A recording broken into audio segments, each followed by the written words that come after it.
Hello, everybody. My name is Chaz Schmidt. I'm a research associate at Oregon State University. Welcome to our 2021 virtual winter field day. In this video, I'm going to provide an update on our long-term cultivation and sand top dressing trial and present some of the preliminary data we collected over the last year.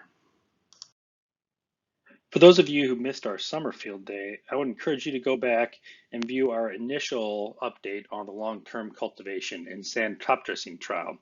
In this video, I go in depth into the background, objectives, and research methodology for this study. You can find these YouTube videos on the Oregon State University Turfgrass site by looking at the video section and looking for the video titled Long-Term Cultivation and Sand Top Dressing Trial Update. In this video, I'm going to cover some of the initial data that we collected over the last year of this trial. Before we get into some of our initial data, I need to remind you of the treatments we selected for this trial. The trial was designed as a 7x2 factorial with 7 cultivation treatments and 2 top dressing rates. Cultivation treatments are listed below, and they include hollow tying at 3 different timings, including in the spring, fall, and both spring and fall. Likewise, we had our solid time treatments at the 3 timings as well, including spring, fall, and both spring and fall. And then finally, we had a no cultivation treatment that received top dressing at both of the rates, which we'll discuss on the next slide. So pictured on the right here is our 2 cultivation treatments side by side. You'll notice right off the bat that our solid tine treatment is a much cleaner process, and I'm sure most of you have observed this in the field. We also observed that the solid tine treatments required more sand to backfill the holes than the hollow tine treatments. And this is most likely because of sand lost off of the cores that were removed from the surface and that sand migrating back into the cultivation holes. The second factor for this study is sand top dressing rate, and we selected 2 different rates, either 50 pounds per thousand every 14 days or 100 pounds per thousand every 14 days. And these rates were selected based off of previous sand top dressing research on annual bluegrass that has been published in the literature. And pictured on the left here, we see our 2 treatments applied to the surface prior to them being brushed in. And we can see the 100 pound per thousand on the left here versus our 50 pound per thousand on the right. Also like to mention that we had a non-treated control included as well. And this treatment received no cultivation as well as no sand top dressing. So this is different from the treatment that I described on the previous slide, which received no cultivation, but received top dressing at either the 50 pound or 100 pound rate. Okay, we need to briefly cover some of the data collection we used in this trial. Pictured on the left is a soil sample we collected for organic matter analysis. We used the OM246 sampling procedures for this trial. In this procedure, you divide or stratify your soil sample into 3 distinct regions, 0 to 20 millimeters, 20 to 40 millimeters, and 40 to 60. We also leave the verdure or green material at the surface of the soil sample intact. And the theory is by removing this green material, you're introducing a source of error into the sampling procedures. Pictured in the middle here is a double ring infiltrometer that we use to collect infiltration rates. The outer ring is a 12-inch diameter ring and the inner ring is 6 inches in diameter. What we do is we fill both the outer ring and the inner ring with 1 inch of water, and then we record how much time it takes for that center ring to completely infiltrate that 1 inch of water. We record that time that it takes, and then we repeat this process twice over to get 3 inches of infiltration into the soil profile. Pictured on the right here is a TrueFirm, and we record data periodically with this instrument to determine surface firmness and the effect of our cultivation and sand top dressing treatments on the surface firmness.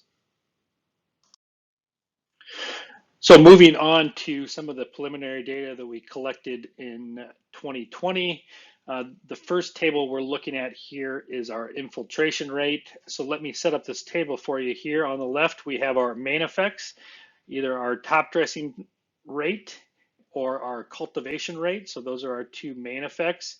And then down below, we have our ANOVA table, so our sources of variation. So our top dressing, our cultivation, and the interaction between the two. And then our data here is our first inch of infiltration, our second of infiltration, and our third inch of infiltration. And these are reported as the change in infiltration rate over time. So we took an initial pre-treatment infiltration rate in May before we initiated this study. And then we collected another infiltration rate on the 10th of August in 2020. And the difference between this initial infiltration rate and our second infiltration rate is reported below as a percent change. And then finally, on the end here, we have our volumetric water content at the time of the infiltration rate.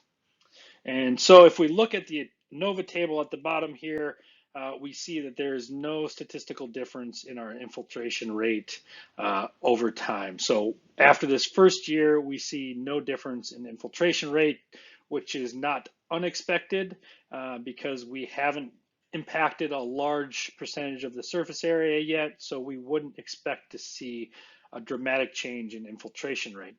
The other thing, the important thing to point out here is that this infiltration rate was collected on the 10th of August. So this was prior to our second cultivation or our fall cultivation event. So at this time, only the spring treatments had been applied to our turf. So if we highlight our spring treatments here, you can see those are the ones with the smallest change or the smallest decrease or a subtle increase in infiltration. Whereas our fall treatments, which have not received any cultivation yet, tend to have the greatest change or the biggest reduction in infiltration rate. So this is not statistically different, just a trend that we're seeing initially. We hope to see some more statistical differences as this trial goes on in the future. Moving on to turf quality. So table is set up the same with our main effects, both top dressing rate and cultivation listed here, and then our turf quality ratings from July through November. So if we look at the ANOVA table on the bottom, we see that our cultivation treatments here had a significant effect on turf quality in August, September, October, and November. And I have gone through and highlighted all of the treatments that are in the top LSD group. So if the treatment is highlighted in yellow, then that means that it is in the top statistical group for our cultivation treatments. And so it's a little tough to pick out what's going on here, but in general, what we're seeing is that our spring cultivation treatments maintained better turf quality on most of the dates. Now, this doesn't hold true on all the dates. This is kind of just a general trend we're seeing, and we'll see if this holds true in future years. And finally, the top dressing only here tends to have the lowest turf quality through August and September and October. So we'll see if this trend continues.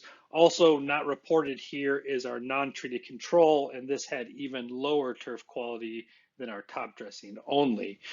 So it appears initially that our cultivation treatments, both hollow tine and solid tine, are subtly improving turf quality. Last thing I'd like to share with you is some yellow patch data that was collected late last year from the trial. We had some yellow patch move into the trial area in early October, and upon looking at the plots, it appeared that there was differences in disease severity between our treatments. So I collected some data from the trial and analyzed it, and we found that there was a significant main effect of cultivation on yellow patch severity. So presented here is a bar graph showing our yellow patch severity on a 1 to 9 scale. So 1 being no disease and 9 being completely infested in dead turf. And then across the x-axis, we have our cultivation treatments, as well as a top dressing only with no cultivation. What we found was our top dressing only treatment had the greatest severity of yellow patch of all the treatments. And in contrast, wherever we applied a cultivation treatment in the fall, we had the lowest yellow patch severity. So these results indicate that cultivation has an effect on yellow patch severity. So this is 1 year of data and one data point, so I wouldn't be too confident in this response, but it's something that we're going to look into in the future. And if disease ever comes back in or yellow patch ever comes back in, we'll rate this again. Thanks for watching this update on our cultivation and sand top dressing trials at Oregon State. Make sure you tune in to our virtual field day Q&A held over Zoom on February 25th from 1 to 3 p.m. Pacific time. I'd also like to take this opportunity to thank the groups listed below here. These groups provided funds and equipment that make this research possible.